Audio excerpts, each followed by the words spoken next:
Noong Marso 2012, ibinahagi ng mama ko sa akin ang ebanghelyo ng makapangyarihang Diyos sa mga huling araw. Sinimulan ko ang pagbabasa ng mga salita ng Diyos at madalas akong nagbabahagi sa iba ng mga salita ng Diyos. Naaalala ko ang isang sipi ng mga salita ng makapangyarihang Diyos na nabasa ko sa aking devosyonal.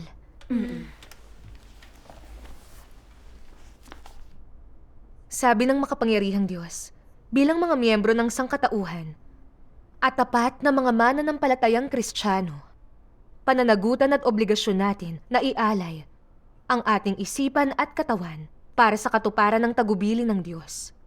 Dahil ang ating buong pagkatao ay nagmula sa Diyos at ito ay umiiral salamat sa kapangyarihan ng Diyos. Kung ang mga isipan at katawan natin ay hindi para sa tagubili ng Diyos at hindi para sa matuwid na kapakanan ng sangkatauhan, sa gayon ang ating mga kaluluwa ay hindi magiging karapat-dapat sa mga taong naging martir para sa tagubili ng Diyos. At mas hindi karapat-dapat sa Diyos na nagbigay sa atin ng lahat ng bagay. Amen. Amen. Nakita ko mula sa mga salita ng Diyos na nilikha ng Diyos ang sangkatauhan at nagmumula sa Kanya ang lahat ng mayroon ako. Dapat kong suklian ng pagmamahal niya at gawin ang tungkulin ng isang nilikhang nilalang. Salamat sa Diyos. Kaya sinimulan kong ibahagi ang ebanghelyo sa mga taong kilala ko. Isang araw, noong Disyembre 2012, iligal akong inaresto ng pulisya dahil sa pangangaral ng ebanghelyo. At ikinulong ng 14 na araw dahil sa panggagambala sa kaayusan sa lipunan. Dumating ang asawa at mga magulang ko para bisitahin ako sa kulungan noong pang-7 araw ko ron. Paglakad ko sa visiting room, nakita kong nakatayo ron ang mama at papa kong naghihintay at ang asawa kong hawak ang 1 taong gulang kong anak. Tumulo ang mga luha sa mga mata ko pagkakita ko sa kanilang lahat doon. Tahimik kong binati ang mga magulang ko. Nagmadali palapit sa asawa ko at kinuha sa kanya ang bata. Napakalungkot ko nung mga sandaling yun. Nagsama-sama kaming lahat bilang isang pamilya. Tapos ay iligal akong ikinulong ng Partido Komunistang Tsino dahil lang sa pagbabahagi ng ebanghelyo. Ngayon nakikita ko ang pamilya ko sa detention center. Sabi ng asawa ko, sinabi ko sa troop leader ko ang nangyari matapos kong malaman ng tungkol sa pagkahuli mo. At dapat mo raw bitawan ang pananampalataya mo. Nakapagtapos ka ng kolehiyo, mayroon kang pinag-aralan. Masisira ang kinabukasan mo kung patuloy kang maniniwala sa Diyos. Sinabi rin nila na kung hindi mo bibitawan yan, matatanggal ako sa partido at sa militar. Mawawala rin ang bonus ko sa susunod na taon. Kaya kong baliwalain ang lahat ng iyon. Pero dapat mong isipin ang anak mo at ang pamilya mo. Hindi na magiging ganito. Kapag naaresto ka na naman, sisintensyahan kang makulong. Tapos anong mangyayari sa anak natin? Hindi siya makakapasok sa universidad o sumali sa militar. Paano siya magkakalugar sa lipunan para sa sarili niya? Kakailanganin niya bang mabuhay sa kahihiyan? Mas lalong sumama ang loob ko nang marinig ko yun sa kanya. Nasaktan ako habang hawak ko ang anak ko at naisip ko, kung talagang humantong ako sa kulungan balang araw, lalaki bang malusog ang anak ko nang wala sa tabi niya ang kanyang ina sa napakamurang edad? Pagtatawanan ba siya at dadanas ng diskriminasyon? Kung patatalsikin ng partido sa army ang asawa ko, tapos na ang kinabukasan niya. Hindi ko na kayang isipin pa yun. Pinigil ko ang pag-iyak ko at di na ako nagsalita. Nang makitang hindi ako nagsasalita, galit na sinabi ng asawa ko. Sinabi ng leader namin na kung di ka mangangakong bitawan ng pananalig mo, dapat na akong makipagdiborsyo. Dapat kang pumili. Nang hindi pa rin ako nagsalita, kinuha niya ang anak namin at galit na lumabas. Pakiramdam ko, parang tinarak ng kutsilyo ang puso ko at hindi ko na napigil ang mga luha ko. Habang pabalik ako sa selda ko, nalito ako. Bakit sinabi agad ng asawa ko sa leader niya ang tungkol sa pagkakaaresto ko? Alam niyang hindi yun makakatulong sa akin. O sa kanya sa anumang paraan. Bakit malaya niyang binabahagi yun? Tama. Pinag-isipan ko yun at naramdaman kong baka sinusolusyonan niya ang pwedeng mangyari. Nang maisip ko yun, ayaw ko talaga yung tanggapin. Talagang Nahirapan ako. Di ko maiwasang isipin na tama at natural ang pananalig sa Diyos. Walang kriminal tungkol doon. Pag nagsasama-sama kami, binabasa lang namin ang mga salita ng Diyos, ginagawa ang aming tungkulin at hinahanap ang katotohanan. Bukod doon, di ba malinaw na tinutulutan ng konstitusyon ang kalayaan ng paniniwala? Tama. Oo. Kaya bakit kami labis na aapihin ng Partido Komunista at pipilitin ng asawa kong idiborsyo ako? Hindi ko talaga yun maunawaan. Pagbalik ko sa selda ko, ibinahagi ko ang pagkalito ko sa isang sister sa iglesia. Tahimik niyang binigkas ang ilang sipi ng mga salita ng makapangyarihang Diyos para sa akin. Sabi ng makapangyarihang Diyos, hari nga ito ng mga diablo, paano matitiis ang pag-iral nito? Hindi ito magpapahinga hanggat di nito nagugulo ang gawain ng Diyos at iniiwan itong ganap na magulo. Na para bang nais nitong labanan ng Diyos hanggang sa huli, hanggang sa mamatay ang isda o masira ang lambat, na sadyang nilalabanan ng Diyos at palapit pa ng palapit. Matagal nang nalantad ang napakapangit nitong mukha.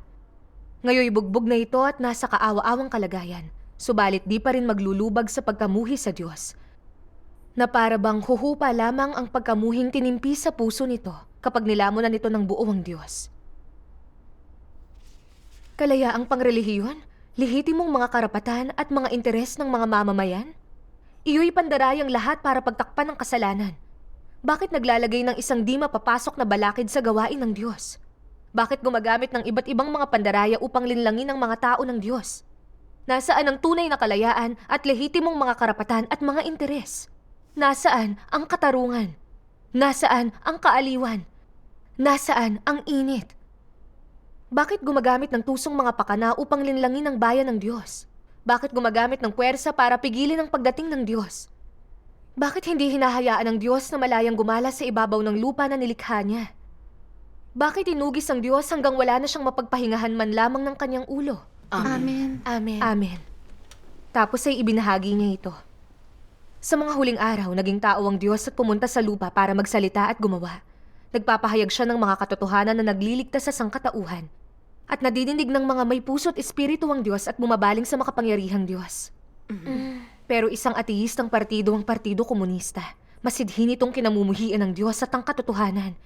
At takot malaman ng lahat ng katotohanan mula sa mga salita ng makapangyarihang Diyos. Tapos ay susunod sila at sasaksi kay Kristo at tatalikuran at tatanggihan ito. Tapos ay wala ng mga susuporta pa rito. At ang mabangis nitong ambisyon na panatilihing nakakulong ang mga Tsino at habang buhay na kontrolado ay mawawasak. Kaya nag-iimbento ito ng lahat ng uri ng tsismis at kasinungalingan para siraan at ikondena ang makapangyarihang Diyos. At nilalagay ang puwersa ng buong bansa sa paghahanap kay Kristo at panguusig sa mga Kristiyano. Oo nga. Gusto nitong lubusang lipulin ang gawain ng Diyos sa lupa para protektahan ang sariling ateistang diktadura. Sinabi niya rin na ipinapahayag ng CCP na pinapayagan ng kalayaan ng paniniwala para pagtakpan ng masama nitong panguusig sa mga relihiyosong paniniwala bilang taktika para linlangin ang mga tao ng mundo. Walang tunay na kalayaan ng paniniwala at walang karapatang pantao sa China. Ang pananalig sa China ay pagharap sa panguusig mula sa satanikong rehimen ng Partido Komunista. Isa yung katotohanan. Ganun na nga. Matapos ang pagbabahagi niya, mas malinaw na sa akin ang katotohanan at ang masamang kalikasan ng Partido Komunista na pagkamuhi sa Diyos. At talagang naramdaman kung gaano kasama ito. Malalim ang pagkakalason sa akin ng ateistikong edukasyon mula pagkabata. Ang partido ang pinakadakilang tagapagligtas ng mga tao at talagang minahal ko yun. Lubos akong naniwala at ginawa ang sinabi nito. Nakikita ko ngayon kung gaano yun kahangal. Inisip ko rin ang tungkol sa isang bagay na sinabi ng asawa ko nang ibinahagi ko sa kanya ang ebanghelyo.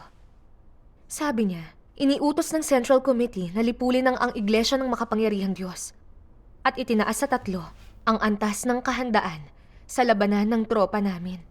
Nakikita bilang kaaway ang naniniwala sa makapangyarihang Diyos. At ang lingguhan naming leksyong politikal sa mga klase namin sa partido ay tungkol na ngayon sa ang iglesia ng makapangyarihang Diyos. Kahit na alam kong isang magandang bagay ang pananalig mo, Nasa kapangyarihan ng Partido Komunista at di matatalo ng mahina ang malakas. Anong magagawa mo kundi ang sundin yun? Masyado akong nagalit dahil sa pag-iisip sa mga bagay na ito na sinabi niya. Nilalabanan ng Partido Komunista ang langit. Gusto nitong ilagay ang lahat ng puwersa nito laban sa Diyos. Di lang tinatrato ang mga mananampalataya gaya ng mga kriminal. Kinukondena at sinisiil sila. Ngunit tinatakot at binubuyo ang masa na manindigan sa tabi nila. Kahit ang asawa ko ay natakot at naligaw, siniil niya ang aking pananalig. Oo. Ayaw ng partido na sumunod sa Diyos ang sinuman at tahakin ang tamang landas kundi ang maniwala rito. Masama yun. Nakakasuklam at walang kahihiyan. Oo. Mula sa puso kong sinumpa ang mga komunistang demonyong yun. Karapat dapat silang Oo isumpa. nga. Talagang masama sila. Binabantaan nila ako gamit ang kinabukasan ng anak ko at asawa ko para pagdaksilan ko ang Diyos. Alam kong di ako maaaring bumigay sa mga pandaraya nila. Puwersahin man ako ng asawa ko. Kahit mga hulugan yon ng pagkakakulong, patuloy kong susundin ng Diyos. Amen. Amen. Sa gabi, nahihiga ako sa kama habang iniisip ang lahat ng masayang panahon namin ng anak ko. Maliit pa siya at talagang mahaba pa ang landas na tatahakin niya. Mm-mm. Iniisip ko kung makakaapekto ba sa kinabukasan niya ang pananalig ko. Nagsimula akong manghina sa pag-iisip nito. Kaya tahimik akong nanalangin sa Diyos at nabantayan niya ang puso ko. Naisip ko ang isang sipi ng mga salita ng Diyos matapos ang aking panalangin. Sabi ng Diyos, sa lahat ng bagay na nagaganap sa San Sinukob, walang hindi ako ang may huling kapasyahan. Mayroon bang wala sa aking mga kamay? Ano mang aking sinasabi ay nangyayari. At sino sa mga tao ang makapagpapabago sa aking isipan? Amen. Amen. Naisip ko, tama yun. Naghahari ang Diyos sa lahat at nasa mga kamay niya rin ang kapalaran ng anak ko. Nasa kanya ang huling salita, hindi sa sino mang tao. Tama yun. Anong buti ang magagawa ng pag-aalala? Kaya naman nanalangin ako. Ipinagkakatiwala sa Diyos ang aking anak. Mas gumaan ang pakiramdam ko matapos yun. At di na ako ganun kabalisa. Salamat sa Diyos. Sa ganun ko nalagpasan ang 14 na araw ng pagkakakulong. Salamat sa pananalig at lakas na binigay sa akin ng Diyos. Salamat sa Diyos. Nang pakawalan nila ako, sinundo ako ng papa ko at nasa likod ng sasakyan ng asawa ko. Sabi sa akin ng asawa ko na namumugto ang mga mata. Ginagawan ako ng leader ng ideolohikal na gawain sa buong panahong ito. Kailangan kitang i-report. Sabi nila, kung patuloy kang maniniwala sa Diyos, tatanggalin ako, puwera na lang kung ididiborsyo kita. Nababaliw na ako dahil dito. Parang awa mo na, itigil mo na ito. Makukulong ka kapag nahuli ka at mawawasak ang pamilya natin. Nakita kong umiiyak ang asawa ko habang nagsasalita siya. At nakaramdam ako ng labis na kalungkutan. Mabilis akong nanalangin sa Diyos sa puso ko. Hinihiling sa Kanya na palakasin ako. Tapos isang sipi ng mga salita ng Diyos ang naisip ko. Sabi ng Diyos, sa bawat hakbang ng paggawa ng Diyos sa gitna ng mga tao, sa panlabas mukha itong pag-uugnayan sa pagitan ng mga tao, na mula sa pagsasaayos ng tao o mula sa panghihimasok ng tao. Ngunit sa likod ng mga eksena at lahat ng nangyayari, ay pustahan na ginawa ni Satanas sa harap ng Diyos at kailangang manindigan ng tao sa kanilang patutuo sa Diyos. Amen. Natanto kong isa yun sa mga pandaraya ni Satanas. Gustong gamitin ni Satanas ang pagbabanta ng asawa ko na diborsyo para ipagkanulo ko ang Diyos. Hindi ako dapat mahulog sa bitag nito. Kaya sinabi ko sa asawa ko, ayokong wasakin ang pamilyang ito. Napansin mong nagbago na ako mula nang maging mananampalataya. Di na tayo nag-aaway at mas maayos na ang pagsasama ng pamilya natin. Narinig mo na ang mga salita ng makapangyarihang Diyos at mga patutuo ng mga kapatid. Mabuti ang pagkakaroon ng pananampalataya, pero gusto ako ngayong ikondena at arestuhin ng CCP. Sisantihin ka, patalsikin ka sa army, at pilitin kang idiborsyo ako. Sino ba talaga ang gustong magwasak sa pamilyang ito? Sa halip na kamuhian ng CCP, nakikiisa ka sa panguusig sa pananampalataya ko. Baka napaghahalo mo na ang tama at mali. Alam mo kung anong klaseng partido? Ang Partido Komunista. Kinamumuhian ng Diyos at ang katotohanan. Isa yung nanumpang kaaway ng Diyos. Inaresto at inusig no ng maraming Kristiyano. Napakaraming kasamaan ang ginawa nun. Makakatakas ba yun sa kaparusahan ng Diyos? Tama yun. Hindi talaga. Tama po. Sinabi ng Diyos noon pa, saan man nagpapakita ang katawang tao, gayon nawawasak ang kaaway sa lugar na yon. Unang pupuksain ng China. Wawasakin ang kamay ng Diyos. Amen. Lubusang hindi kaaawaan ng Diyos ang China. Amen. Oo. Sinabi nga ito ng Diyos. Dumarami ang mga sakuna sa lahat ng oras. Pagdating ng malalaking sakuna, ang Partido Komunista ang unang wawasakin ng Diyos. At kapag nangyari yun, lahat ng sumunod doon at lumaban sa Diyos ay mawawala. Hindi sila magkakaroon ng kapayapaan. Tama. Huwag mo nang hihilingin na bitawan ko ito. Di ako titigil sa paniniwala sa Diyos. Salamat sa Diyos. Nang makita niyang hindi ako bibigay, sinampal niya ako sa mukha dahil sa sobrang galit. Ang sama niya. Nakikita kong ang Partido Komunista ang nagbuyo sa kanya. Natratuhin ako ng ganun. Napakasakit nun para sa akin. At labis ko silang kinamuhian. Naisip ko, mas lalo niyo akong sinisiil, mas nananalig ako. Pagdating ko sa bahay, ayaw pa rin tumigil ng asawa ko. Isagawa mo na lang sa bahay ang pananampalataya mo. Hindi kita ire-report sa leader, maliwanag ba? Naisip ko, natamasa ko ang mga biyaya at pagpapala ng Diyos at panustos ng katotohanan. Kung wala ang paggawa ng tungkulin ko, pananampalataya ba yun? Bukod dun, kung sa bahay lang ako, nang di nagbabahagi ng mga salita niya, pabagal ang paglago ng buhay ko. Hindi ako dapat makinig sa asawa ko. Tapos nito ay, sinimulan niya akong bula-bulahin. Hindi kita talagang naaalaga ang mabuti. Nagkamali ako sa'yo. Dito muna ako. Hindi ako magtatrabaho. Sasamahan ko kayo ng anak natin. Sasamahan kita palagi, kahit saan, at bibilihan kita ng anumang gusto mo. Gusto kitang maging masaya. Nag-atubili ako ng kaunti nang marinig kong kausapin niya ako ng malambing. Pero natanto ko agad na isa yun sa mga pandaraya na ginagawa ni Satanas. Tama. Tahimik akong nanalangin. Na mananampalataya pa rin ako at gagawin ang tungkulin anumang mangyari. Salamat Amen. sa Diyos. Pero matapos yun, sinimulan na akong sundan ng asawa ko kahit saan. Natakot akong baka manganib ang iba kung sakaling ire-report niya ako. Kaya hindi ako nakipagkita sa mga kapatid. Talagang, inasam-asam ko ang buhay ko bago ako inaresto. Naisip ko kung paanong noon pwede akong makipagtipon at magbahagi sa mga kapatid at gawin ang tungkulin ko. Pero ngayon, pinaghigpitan ako sa bawat galaw ko. Di ko na maisagawa ang pananampalataya ko. Ang asawa kong tinakot ng gobyerno ay determinadong pilitin akong tumigil na. Kung hindi, ay ididiborsyo niya ako. Talagang pinahirapan ako sa pag-iisip ng hinaharap kong pagpili. Ang totoo, umasa akong sasama sa akin ang asawa ko sa aking pananampalataya. At hindi kakailanganing maghiwalay. Nung panahong yun, parang isang taon ang bawat araw. Lumuluha, nanalangin ako sa harap ng Diyos. Diyos ko, labis akong nasasaktan at nanghihina sa pagpiling gagawin ko. Hindi ko alam ang gagawin ko. Pakiusap, gabayan niyo ako. Matapos yun, nabasa ko to sa mga salita ng Diyos. Ang mga mananampalataya at di mananampalataya ay di magkaayon. Salungat sila sa isa't isa. Ang di naniniwala sa Diyos na nagkatawang tao ay malademonyo. Higit pa, sila ay wawasakin. Sino man na hindi kumikilala sa Diyos ay isang kaaway. Iyon ay ang sino man sa loob o labas ng agos na ito na hindi kumikilala sa Diyos na nagkatawang tao ay Antikristo. Sino si Satanas? Sino ang mga demonyo? At sino ang mga kaaway ng Diyos? Kung hindi ang mga kumakalabang hindi naniniwala sa Diyos. Amen. Amen. Amen.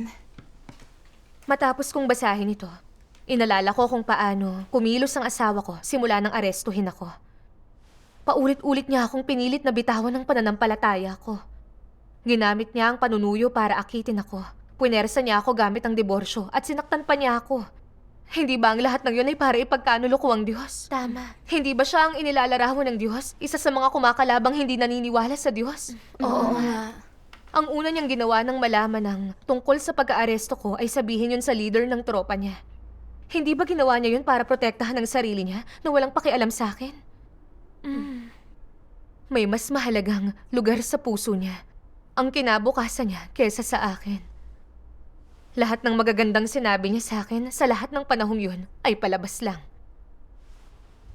Mas pinili niya ang CCP at pinili ko ang Diyos. Nasa dalawang magkaibang landas kami. Hindi kami nakakakita ng tunay na kaligayahan. Tama yun. Ang pag-iisip ko nito ang tumulong sa akin na matanto na sigurado akong haharapin ko ang pagpili sa pagitan ng pananampalataya at pamilya ko. Pero nang maisip ko ang mga taon na kasama ko ang asawa ko, nabalisa ako. Talagang naging napakalungkot. Kaya naman nanalangin uli ako sa harap ng Diyos at hiniling ang proteksyon niya. Nabasa ko to sa mga salita ng Diyos.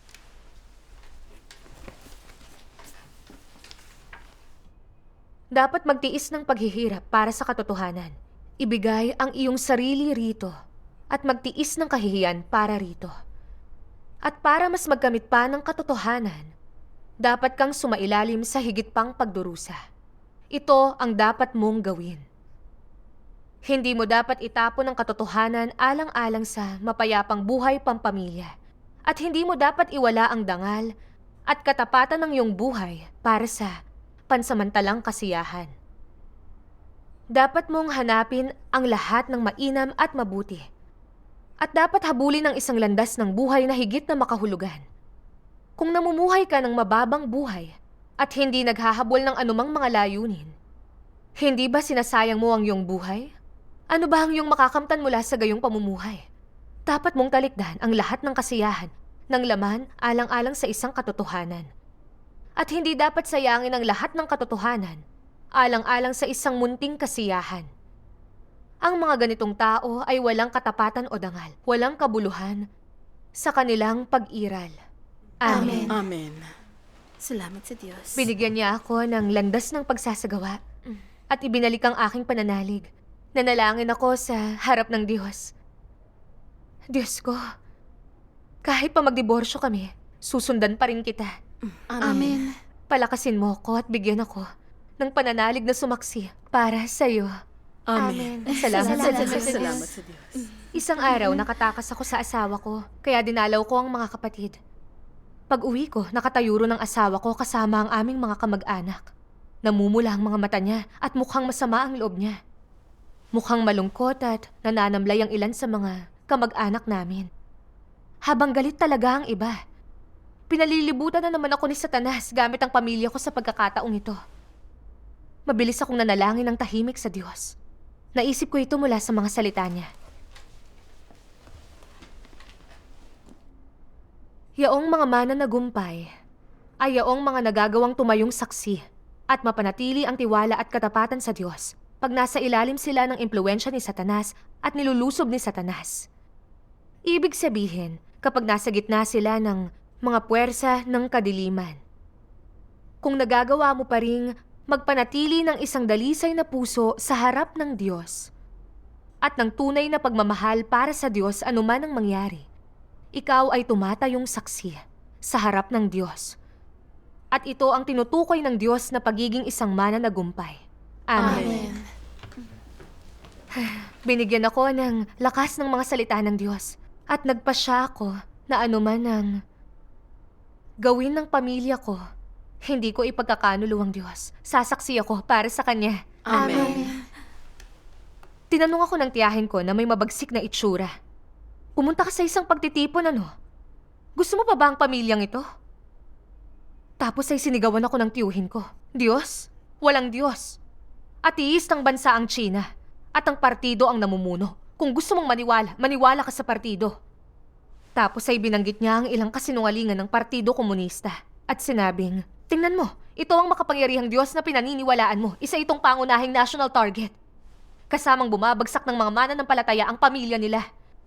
Kung hindi para sa sarili mo, isipin mo man lang ang anak mo. Tapos isa pang tiyahin ang nagsalita. Hindi pa kayo ganoong katagal na nakakasal. At di madali ang mga bagay para sa inyo. Huwag mong hayaang masira ang pamilya mo sa ganitong bagay. Kung hindi ka naniniwala sa Diyos, magugulo ba ngayon ang pamilya mo? Nagsimulang sumabat ang lahat bilang pagsang-ayon sa kanya. Galit na galit akong marinig silang lahat na sinasabi ang bagay na yun. Tapos ay matigas kong sinabi sa kanila, sino bang may gustong wasakin ng pamilyang ito? May masama ba sa pagtahak sa tamang landas? Kinukondena at inaaresto ng Partido Komunista ang mga mananampalataya. Pinagbantaan din kayo at pinilit ang asawa ko na idiborsyo ako. Ang Partido Komunista ang gumawa ng lahat ng ito. Tama yan. Hindi nyo kinamumuhian ng CCP. Nakapanig kayo ron laban sa akin para puwersahin akong ipagkanulo ang Diyos.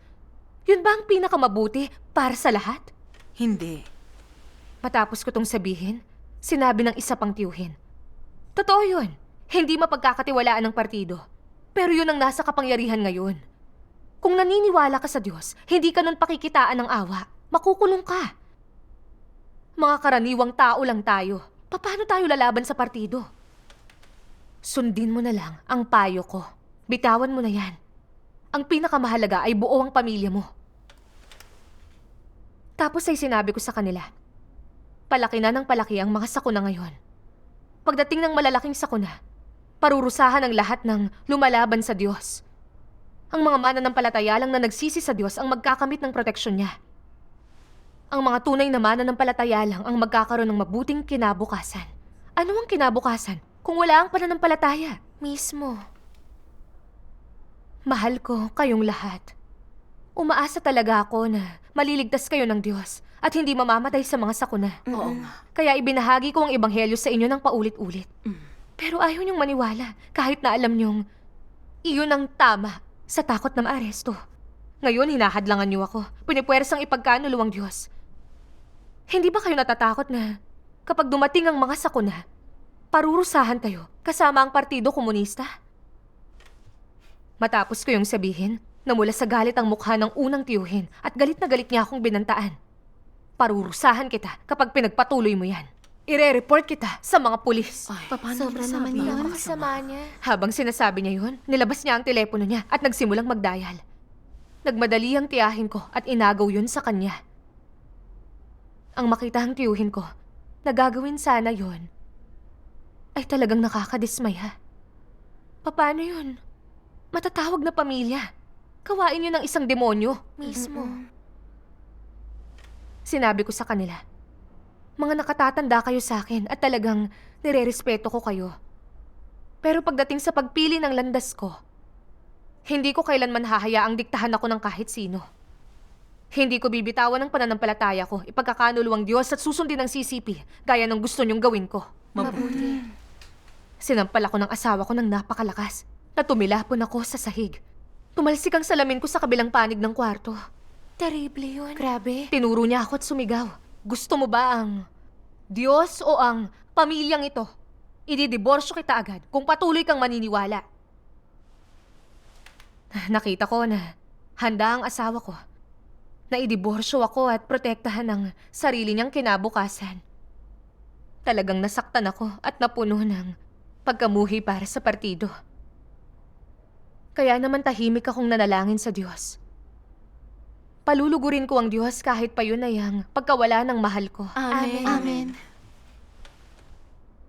Matapos ang ilang buwan, dumating na ang araw ng diborsyo namin. Tinawagan ako ng asawa ko at sinabing, sasama sa atin bukas ang troop leader sa Civil Affairs Bureau para hawakan ang paglilitis ng diborsyo. Nang marinig kong sabihin niya yun, naisip ko kung paanong winasak ng CCP ang perpekto at mabuti naming pamilya. Napakasama ng CCP. Talagang kasuklam-suklam. Ganun nga. Kinabukasan, tinapos na ang diborsyo naming mag-asawa sa ilalim ng maingat na mata ng troop leader. Naghiwalay na kaming dalawa ng asawa ko. Patuloy akong sumusunod sa Diyos at ginagawa ang tungkulin ko. Ito ang pinili ko at hindi ko to pagsisisihan. Amen. Salamat sa Diyos. Salamat sa Salamat Diyos. sa Diyos. Salamat Talagang sa Diyos. patnubay ito ng Diyos. Oo, Hindi yun tama. mapagtatagumpayan nating mga tao ng tayo lang. Tama. Salamat sa Diyos. Tama.